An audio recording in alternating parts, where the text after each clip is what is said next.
Dear people watching and listening, Assalamu alaikum. Kindly like and share this video and subscribe to my YouTube channel. Please support my channel by contributing to my Patreon account so that I can continue making the audiobook series.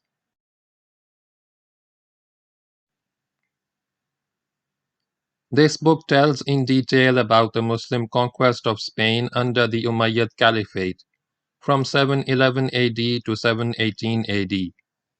The conquest is also known as the Muslim conquest of the Iberian Peninsula or the Umayyad conquest of the Visigothic kingdom.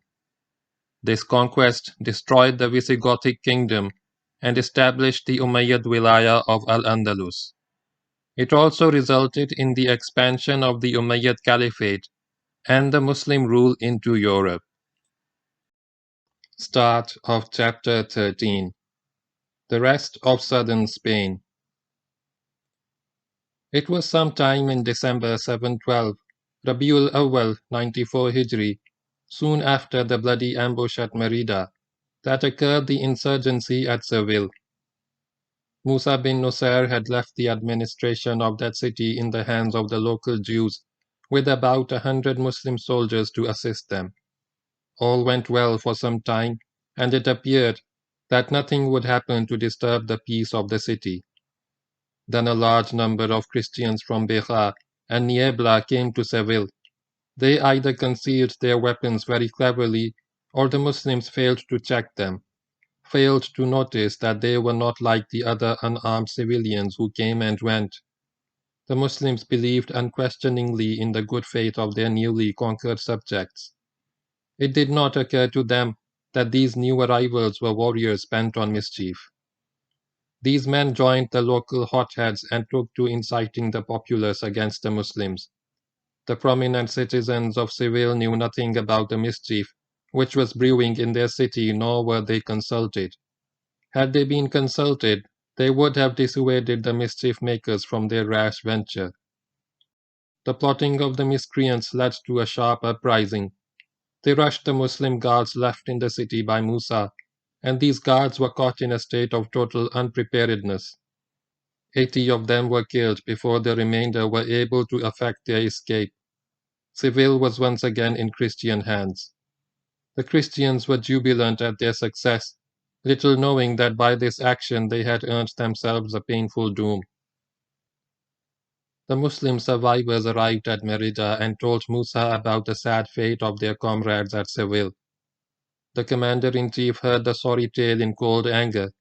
He would teach the rebels of Seville a lesson they would never forget. He organized a cavalry division from the Muslim army, placed it under command of his son Abdulaziz, and instructed him to proceed to Seville, recapture the city and severely chastise the miscreants, so that the inhabitants of the city would never again attempt a revolt. Abdulaziz rode to Seville. As he arrived at the outskirts of the city, the rebels prepared for action. The leading citizens of the city who had taken no part in the uprising urged the rebels to avoid combat and parley with the Muslims in order to get the best possible terms, meanwhile making amends for what they had done. But no one would listen. They wished to go out themselves to meet the Muslim commander, to explain their innocence and act as intermediaries. Even this was not permitted by the hotheads of Seville. The result was another battle. Once again Seville was conquered by the Muslims, this time by the son of the former conqueror. But this time the Muslims were not inclined to be merciful. The innocent suffered with the guilty, and a large number of Spaniards were killed before the city was reduced to obedience and order. And Abdulaziz felt satisfied that he had taught the inhabitants a lesson they would remember. The second conquest of Seville took place in about January 713, Rabiul Akhir 94 Hijri. Abdulaziz sent word of his success to his father. It was still winter. There was plenty of time before active operations could be resumed at Merida, and after the severe losses suffered by them in the ambush, the Goths were not likely to threaten the Muslim camps around the city. Musa did not need all his troops to maintain the siege. He therefore wisely decided not to waste time waiting for better weather, but to keep his men occupied by conquering other parts of Spain, where resistance was not likely to be strong. This would also eliminate other rebel groups such as had caused the insurgency at Seville. Musa ordered Abdulaziz to leave a garrison in Seville and march with the bulk of his division to the southwestern part of Spain and bring this region under Muslim rule. Abdulaziz advanced from Seville and one after the other took Niebla, Oxonoba, now Santa Maria di Faro, Martola and Beja. Leaving small garrisons at these places, he returned to Seville and made the city his headquarters. It was now about February 713. The western region of Spain, Al-Gharb to the Muslims and Algarve in present-day Portugal, was now also in Muslim hands. Abdulaziz was not to remain long in Seville, not while his father felt there was work to be done. Musa was still waiting for better weather to resume his attacks against Merida, and he had sufficient forces for the task. Meanwhile, he would use his gallant son and his bold cavaliers to launch offensives against different parts of the peninsula, taking those parts one by one. The Muslims already had Jain, Elvira, and Malaga, taken by Tariq in his first campaign, but there had been no operations east of that line, that is in the southeastern corner of Spain. Musa now gave Abdulaziz the mission of conquering the south. The region to the east of the Jain, Elvira line was still unconquered and according to information available, was held by strong Gothic forces. Some of these forces had received a drubbing from Tariq during his operations in the south-central part of Spain, but they were still in good fighting shape and likely to put up a stiff resistance to any Muslim advance. Their strength lay not only in their determination to fight on, but also in the presence at their head of a man of indomitable courage and will, known to the Spaniards as Count Theodomir, governor of the province of Aureola, in the southeast of Spain, with his capital at Aureola. The Muslims knew him as Theodomir, lord of the land of Theodomir. Theodomer, son of Ergobado, Theodomir bin Gabdus, was the most gifted general of Christian Spain. A Gothic noble of high spirit and exceptional intelligence, he was one of the distinguished knights of the Visigothic kingdom. He had an unsurpassed military record. Coming from a leading family of Spain, he enjoyed a position of eminence in the kingdom, to which he combined qualities of valor and eloquence of a high degree. The count was held in respect and affection in all Spain. Theodomir had already tasted battle against the Muslims. He had opposed Tariq at Cartea soon after the latter's landing at Gibraltar, but had been driven back by Maurice the Roman. He was the man who informed King Roderick about the arrival of the Muslims in Spain, admitting his own surprise at the intrusion with the words, "We know not whether they fell from heaven or sprang from the earth." He then took part in the Battle of the Barbate, during which he played a brave if unsuccessful role. Upon the defeat and death of Roderick, he successfully extricated the bulk of his division and, evading the Muslim pursuit that followed, withdrew his troops out of contact to the southeast. Since then he had remained at Orihuela, with his scouts watching and waiting for the move of Muslim forces into the province. The Muslims began their advance from Seville early in March 713. They had not gone far beyond Granada, Elvira, when they made their first contact with Gothic troops. Theodomir was ready for them. He had no intention of fighting a battle in the open, but in the valleys and passes of the hilly region, which lay east of Elvira, he could inflict considerable damage on an advancing force, and this is how he fought the operation. He met the invaders in the defiles and the passes, obstructing their advance, imposing caution, falling back when the pressure mounted. He harassed the Muslim cavalry whenever they relaxed their vigilance, sallying out to attack isolated groups, appearing where least expected and vanishing again into the safety of his hills. So Theodomir fought on, from pass to pass, from hilltop to hilltop, always one jump ahead of the Muslims, always keeping out of reach of the main body of the cavalry division of Abdul Aziz bin Musa.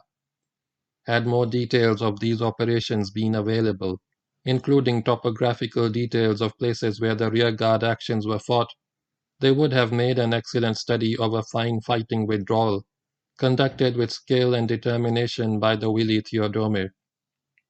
He made no mistakes. The Muslims could not get to grips with him, although they followed on and pushed him back slowly and steadily towards his fortress of Aureola. Theodomir knew that in the long run he would not be able to win in a trial of strength. The best he could hope was to deter Abdul Aziz from pressing his advance, to make him give up the objective, to convince him that the prize was not worth the effort. Abdul Aziz was not the man to be deterred. He was cast in the same mold as Musa. He was aggressive, skillful, bold, and brilliant. Years of fighting in North Africa under his illustrious father had taught him all he needed to know about warfare. While he lacked his father's vast experience of high command, he possessed a nobility of character which even his father might envy.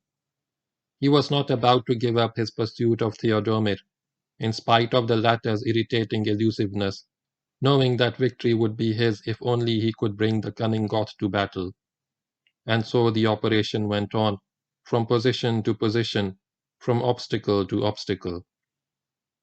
The two forces, one in skillful retreat, the other in dogged pursuit, approached Orihuela. On their way to the town they passed by the site of Murcia, which did not then exist.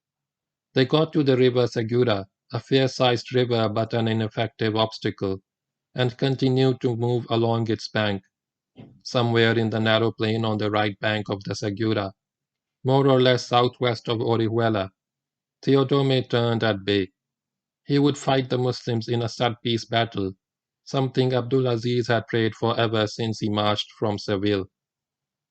Where exactly the battle was fought has never been properly established. Historians have not specified its location. Local tradition does not give much help to the investigator, in spite of the willingness of the local authorities of Orihuela to help. It is known that the battle was fought in the plain near Orihuela, since the old road from the south and southeast ran on the south bank of the Segura, and not the north bank like the present Murcia road.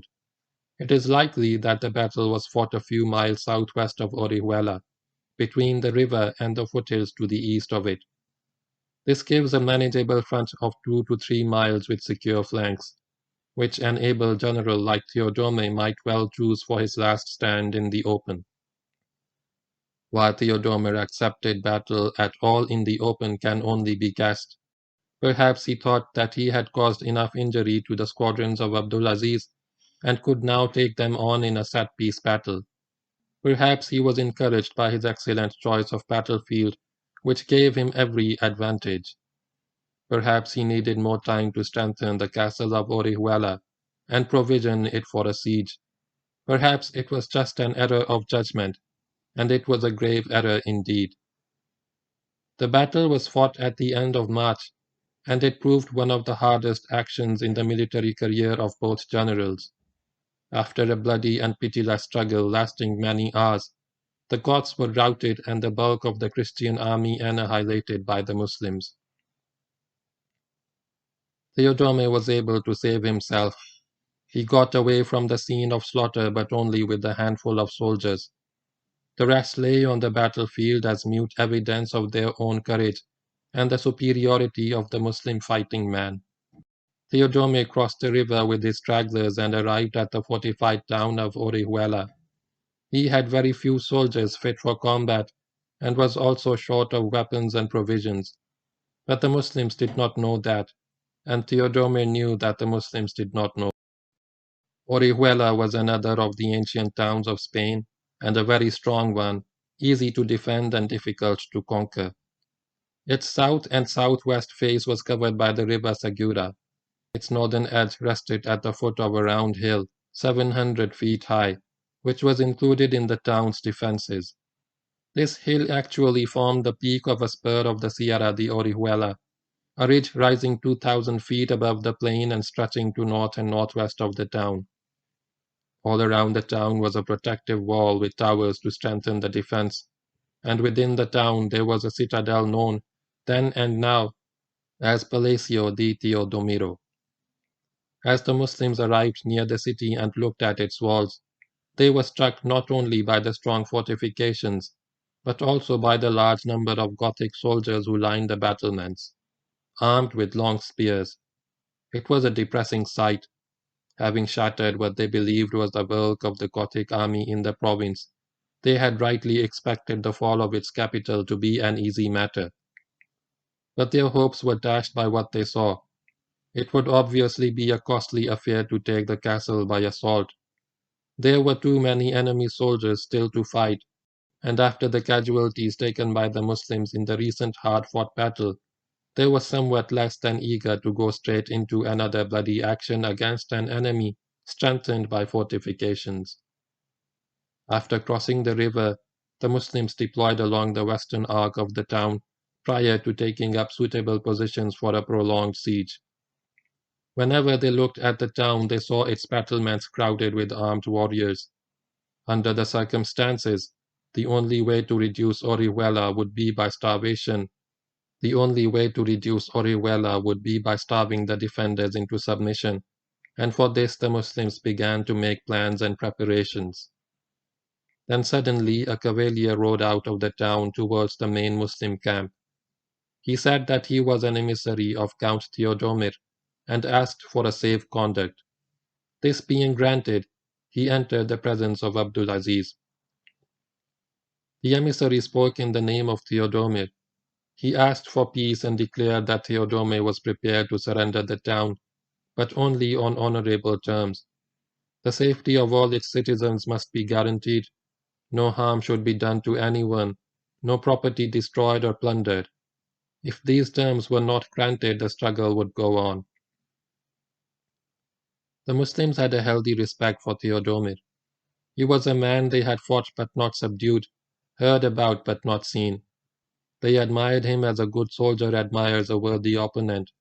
Moreover, Abdulaziz knew that after the losses suffered by the Muslims in battle, and the strength of the defences being as formidable as it was, the conquest of Aureola would not be an easy matter, not with a man like Theodomer as its commanding general. Abdulaziz accepted the terms. The emissary was treated with the dignity due to an ambassador. A treaty was drawn up and signed, the text of which appears later in this chapter. As soon as it was signed, the emissary declared that he himself was Count Theodomir. The Muslims were thrilled to meet their doughty adversary. Abdulaziz did the Gothic nobleman honor and treated him generously with traditional Arab hospitality. The two sat and ate together before the Gothic general took leave and returned to his castle. The following morning, the Goths opened the gates of Aureola, and Theodomir came out to greet the conqueror. Abdulaziz, accompanied by his chiefs and a picked group of horsemen, entered the city. He found to his amazement that there were hardly any warriors in sight. There was no one on the battlements, and everywhere that he looked, he saw only women and children. The Muslim general turned in bewilderment to the Goth and asked what had happened to all the armed warriors he had seen on the battlements. Theodomer told him the story. When he got back to the town after the terrible defeat in which he had lost the best part of his army, he had hardly any men left in fit condition to fight. He was also extremely short of weapons, so he got all the women of Aureola together and made them loosen their hair and tie it under their chins to appear like long beards. Then he put long poles in their hands and sent them up to line the walls in full view of the Muslims. The warriors the Muslims saw were these women, with a few men interspersed among them. The Muslims could have broken their pledge, since it was the result of deceit, but they kept their word. The treaty was honored, and far from holding a grudge against Theodomer for the deception which snatched from them the rich prize of Aureola, they admired him all the more for the manner in which he had conducted the entire operation in his province, especially his last brilliant stratagem. The treaty was drawn up on April 5, 713, Rajab 4, 94 Hijri, between Abdul Aziz bin Musa bin Nusair and Theodomir, lord of the land of Theodomir. As recorded by Muslim historians, it ran as follows: In the name of Allah, the Beneficent, the Merciful, Abdul Aziz and Theodomir make this treaty of peace. May Allah confirm and protect it. Theodomir shall retain command over his own people, but over no other people among those of his faith. There shall be no war between his subjects and the Arabs, nor shall the children and women of his people be led captive. They shall not be disturbed in the exercise of their religion. Their churches shall not be burned, nor shall any services be demanded of them or obligations laid on them, those expressed in this treaty alone excepted. This convention shall extend its conditions alike over the 7 cities called Aureola, Valentina, Alicante, Mula, Boxara, Ota, and Lorca. Theodomir shall not receive our enemies nor fail in fidelity to us, and he shall not conceal whatever hostile purposes he may know to exist against us. His nobles and himself shall pay the tribute of a dinar each year with 4 measures of wheat and 4 of barley, with an equal proportion of mead, vinegar, honey, and oil. All the vassals of Theodomir, and every man subject to tax, shall pay the half of these imposts. This was the only occasion in Spain when the Muslims were fought to a draw, and in such splendid fashion, when they did not take over the administration of a conquered province, but left it in the hands of its original governor. There were the enemy, Count Theodomir. He was the only Gothic general who did not bite the dust in the war against the Muslims, but remained an honored and respected lord, almost an independent ruler, in political and administrative control of the province which he had ruled under the Visigothic kingdom. This privileged state was to continue till the old campaigner's death 30 years later. His relations with the Muslims were so good that he even gave his only daughter in marriage a generation later to the Arab governor of Spain. Following the conquest of Orihuela, Abdul Aziz sent a column along the coast known as the Levant, and one after the other many cities including Alicante were taken by the Muslims. At each city a small detachment of soldiers was left as a garrison to maintain control. While this column was subduing the southeastern coast, other columns sent by Musa from Merida captured Lisbon on the west coast and Cadiz in the south, or what remained of Cadiz, for the city had been destroyed by the Visigoths and had to be rebuilt by the Muslims. By midsummer, these operations had achieved. End of chapter 13.